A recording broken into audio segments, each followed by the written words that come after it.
Мен Аманкелді Нұрсұлтан, Тараз қаласында тұрамын. Мен сіздерге сүйікті қалам Таразым жайлы айтқым келеді. Тараз Қазақстан қалаларының ішіндегі ең ежелгілерінің бірі. Тіпті ол туралы мәлімет 6 ғасыр деректерінде кездеседі.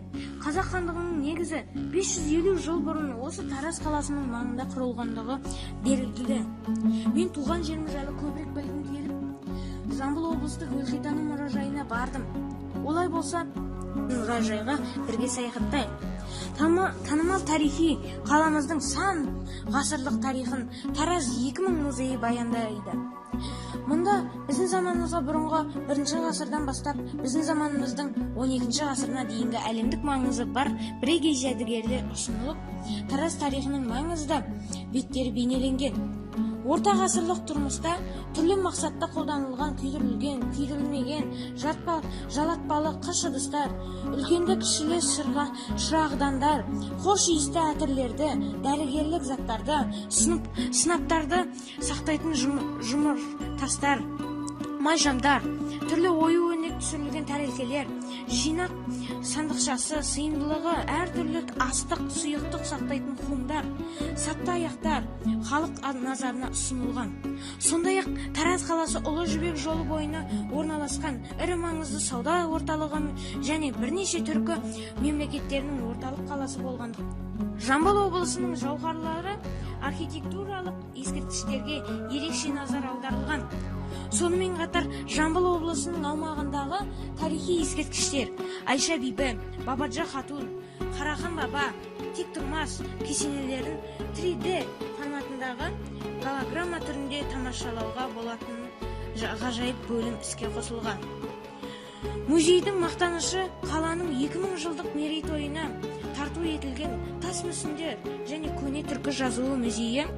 Музейдің ерекше конструкциясы дөңгелек пішінді тас мүсіндер қойылған қорғандарды, көшпелілердің баспанасы киіз үйді еске түсіреді және жартылай пішін уақыт пен ұрпақтар байланысы.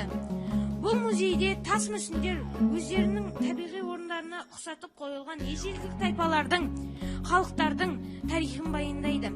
Музей экспозициясының балбал тастар 6-13 ғасырлар жазылған мәтіндері түркілер тарихынан айтарлықтай ақпараттар береді. Мұндай музей посткеңестікте жоқ, тек біздің Тараз қаласында арнайы салынған. Музей экспозициясына қойылған материалдар Жамбыл облысын, Тараз қаласының көне дәуірден бүгінгі күнге дейінгі бай тарихын қамтиды.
Біздің эрамызға дейінгі 4-13 ғасырларда сақ кезеңіне жатқызылатын жәдігерлер үлкен қызығушылық тудырады. Қола қазандықтар ТМД елдері бойынша табылған 3 сақ жауынгерінің дулығасының бірі, қоладан жасалған жануар мүсіндері және тағы басқа. Мен бүгінгі ұмытылмас саяхатымды аяқтаймын.